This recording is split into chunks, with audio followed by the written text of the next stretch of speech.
Hi, வணக்கம். இன்னைக்கு என்னோட field of interest topic diabetic food. காலில் வர புண்ணை எப்படி தடுக்கணும் அப்படிங்கிறத பற்றி தான் பேச போகிறோம். ஏன்னா இது ஏன் நான் சூஸ் பண்ணுறேன்னா, பேஷண்ட்ஸ் கையில் தான் இருக்குது. ஒரு விரல் எடுக்காமல் கால் எடுக்காமல் தப்பிக்கிறது.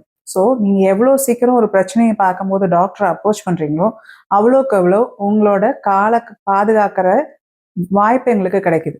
ஸோ அதனால் ஏர்லி இன்டர்வென்ஷன் ரொம்ப முக்கியங்கிறத புரிஞ்சுக்கணும். ஸோ இதுக்கு புண்ணு வராமல் தடுக்கிறது தான் ஃபஸ்ட்டு கேர் கொடுக்கணும். ஸோ இதுக்கு சில பாயிண்ட்ஸ் எல்லாம் நான் சொல்கிறேன். நீங்கள் சர்க்கரை நோய் உள்ளவங்களா இருந்தால் டெய்லி இதெல்லாம் நீங்கள் ரொட்டீனாக ஃபாலோ பண்ணணும்.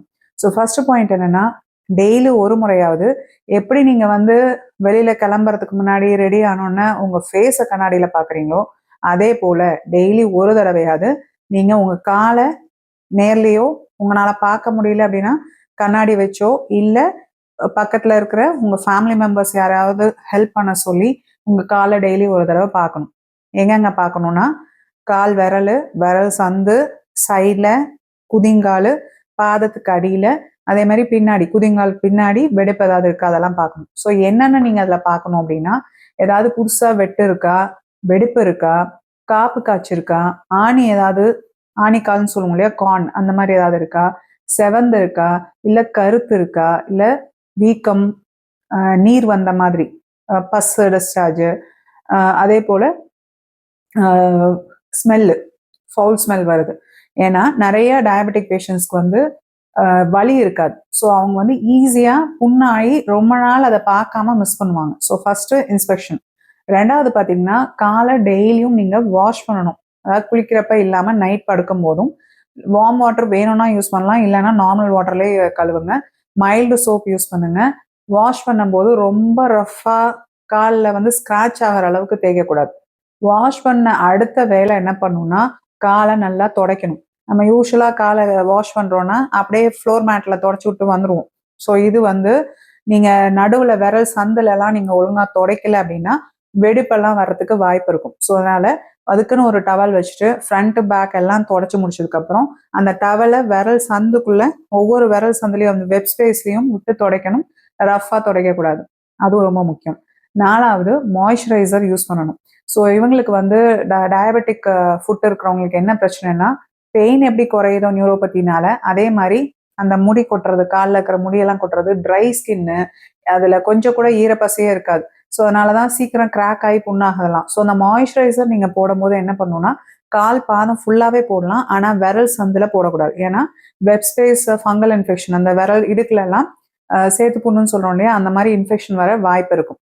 5வது பார்த்தீங்கன்னா, எப்பவுமே எந்த காரணத்துக்காகவும் வெறும் காலில் நடக்கக்கூடாது. வீட்டுக்கு வெளியில, தோட்டத்துல, இல்லை உங்க வீட்டு போர்ட்டிகோல, நடைபாதைன்னு இருக்கும் இல்லையா, பேமெண்ட்ஸ், அந்த மாதிரி சூடா இருக்கிற இடத்துல, கோயில்ல, இந்த மாதிரி எங்க போனீங்கனாலுமே வெறும் காலில் நடக்கிறத தவிர்க்கணும். அடுத்த பாயிண்ட் பார்த்தீங்கன்னா, ஷூஸு, ஸ்லிப்பர்ஸோ ஷூஸோ, இதுல சில விஷயங்கள்லாம் இருக்கு. ஷூஸ் நம்மளை ப்ரொடெக்ட் பண்ண போடுறோம் அப்படின்னா அதுக்கு ஃபர்ஸ்ட் பாயிண்ட்டு, முன்னாடி டோ பாக்ஸ் அகலமாக இருக்கணும்.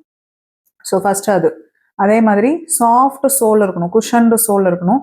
உள்ளே இருக்கிற ஃபேப்ரிக் இல்லை ஸ்டிச்சோ எதுவும் அழுத்துற மாதிரி இருக்கக்கூடாது.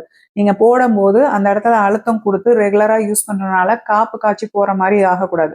ஸோ உள்ளே நீங்கள் கையிலேயே கூட தடவி பார்க்கலாம். ஏன்னா சில பேருக்கு காலில் உணர்வு இல்லாதனால அது அழுத்தமாக இருக்குங்கிறது சொல்ல தெரியாது. ஸோ ப்ராப்பர் ஃபுட்வேரில் நீங்கள் இதுவும் பார்க்கணும். அதே மாதிரி அந்த ஆர்ச், பாதத்துக்கு அடியில் ஒரு வளைவு இருக்கு இல்லையா, அதெல்லாம் கரெக்டாக அந்த ஷூ சப்போர்ட் பண்ணணும். ஸோ அதே மாதிரி அந்த ஷூ லைட் வெயிட்டாக இருக்கணும், இல்லை நல்ல சாஃப்ட் மெட்டீரியலில் இருக்கணும். அதில் என்னெல்லாம் நீங்கள் அவாய்ட் பண்ணணும் ஷூஸ்லன்னா, பாயிண்டட் டோஸு, ஹை ஹீல்ஸு, இந்த ஹார்ட் லெதர், அந்த காப்பு காய்ச்சி போகிற மாதிரி இருக்கிறது, இதெல்லாம் நீங்கள் அவாய்ட் பண்ணணும்.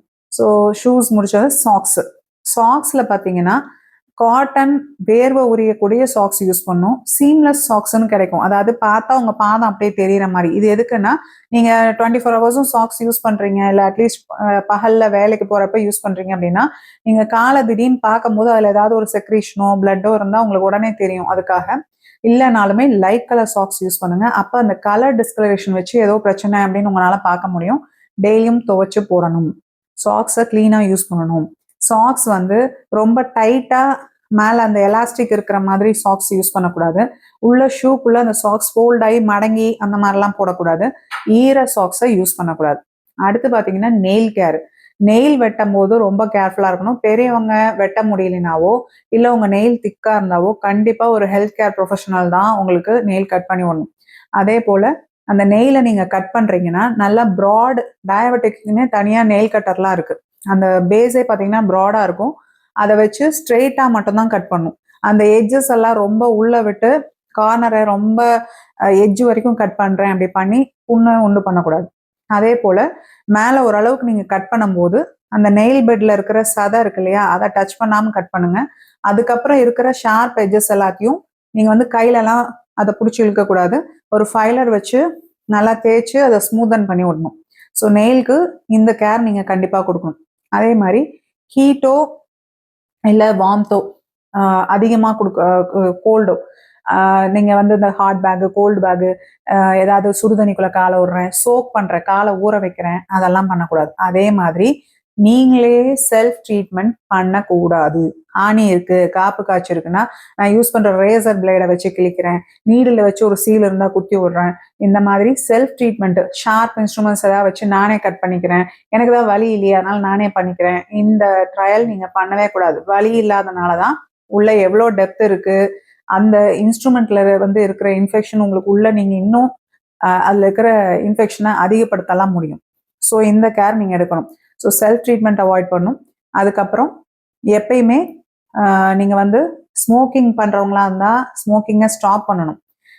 சிகரெட் வந்து ரத்த குழாய் அடைப்பு, புண்ணு அடைப்பை உண்டு பண்ணுறதுனால புண்ணு ஆறுறதை டிலே பண்ணி, ஸ்மோக்கிங் பண்ணுறவங்களுக்கு வர டயபெட்டிக் புண்ணில் பார்த்தீங்கன்னா நிறைய ஆம்புடேஷன், அதாவது விரல் எடுக்கிறதோ கால் எடுக்கிற ரிஸ்கோ அதிகம். ஸோ இதை நீங்கள் மெயின்டைன் பண்ணும். அதே மாதிரி சுகர் கண்ட்ரோல் வந்து நீங்கள் ரொம்ப ஸ்ட்ரிக்டாக மெயின்டைன் பண்ணும். டயபெட்டிக் வந்து புண்ணு வருது அப்படின்னா சுகர் கண்ட்ரோல் வேற டிபார்ட்மெண்ட், புண்ணு வேற டிபார்ட்மெண்ட்டுன்னு இருக்கக்கூடாது. இது ரெண்டும் ஒன்று சேர்ந்தது தான் சக்ஸஸ்ஃபுல்லாக அந்த ட்ரீட்மெண்ட்டை நமக்கு வந்து காலை காப்பாற்ற முடியும். ஸோ நிறைய பேர் என்ன நினைக்கிறீங்கன்னா, ஒரு ஆயின்மெண்ட் வச்சு ஒரு ட்ரெஸ்ஸிங் போட்டுட்டா அவ்வளோதான் என் வேலை முடிஞ்சுது, எனக்கு சுகர் கண்ட்ரோல் ஆகலை, நான் எப்படியோ இருப்பேன் அப்படிங்கலாம் நீங்கள் விட முடியாது. அதே போல் புண்ணு இல்லாத டைமு காலுக்கு பிரச்சனை இல்லைங்கிறதுக்கு தகுந்த மாதிரி, அதாவது சில பேருக்கு வந்து இந்த டிஃபார்மிட்டிஸ்லாம் இருக்கும், அப்போ அவங்களுக்கு வாக்கிங் சூட் ஆகாது, அதுக்கு பதிலாக அப்டமன் எக்ஸசைஸு, காஃப் ரைசஸ் இந்த மாதிரி ஆல்டர்னேட்டிவ் யூஸ் பண்ணலாம். இல்லைனாலுமே கண்டிப்பாக ஒரு ஃபார்ம் ஆஃப் எக்ஸசைஸ் உங்களுக்கு கண்டிப்பாக தேவைப்படும். அடுத்து பார்த்தீங்கன்னா இப்போ டாக்டர் உடனே பார்க்கணுங்கிற கண்டிஷன்ஸ். இப்போ புதுசாக ஏதோ ஒரு அல்சர் வருது, இல்லை ரொம்ப நாள் அல்சர் ஆறாமல் இருக்கு, ரொம்ப காப்பு காய்ச்சிருக்கு, கலர் மாறி இருக்கு, இல்லை ஒரு ஸ்வெல்லிங்கு, ஒரு செவந்து போயிருக்கிறது, கருப்பாக இருக்கிறது, காப்பு காய்ச்சி இருக்கிறது, இல்லை ஒரு பஸ்ஸே வெளியில வருது, ஸ்மெல் வருது அப்படின்னா உடனே நீங்கள் டாக்டரை லாஸ்ட் பட் நாட் லீஸ்ட் நீங்கள் வந்து ஷூஸை உள்ள வெளியில ரெண்டுமே எப்பயுமே இன்ஸ்பெக்ஷன் பண்ணணும். எப்படின்னா நிறைய பேருக்கு வந்து வீட்டில் கல் இல்லை ஏதாவது ஒரு பின் விழுந்திருக்கலாம், உள்ள வேற ஏதாவது ஃபாரின் பார்ட்டிகள் இருக்கா, அதே மாதிரி உள்ள அந்த ஸ்டிச்சில் ஏதாவது வெளியில நீட்டிட்டு இருக்கு, அது வந்து ஹார்ஷா இருக்கு, அது என் காலை புண்ணு பண்ண வாய்ப்பு இருக்கு அப்படின்னா அதெல்லாமே நீங்கள் டெய்லியும் எப்படி உங்கள் காலை பார்க்குறீங்களோ அதே மாதிரி உங்கள் ஷூஸையும் பார்க்கணும். இப்போ உங்களுக்கு டயபெட்டிஸ் ஃபுட் கேரோட இம்பார்ட்டன்ஸ் புரியும். ஸோ மீண்டும் இதே போல் கால் பிரச்சனைகள்லேருந்து எப்படி நீங்கள் உங்களை காப்பாற்றிக்கணுங்கிற வீடியோஸோட மீண்டும் சந்திப்போம். நன்றி.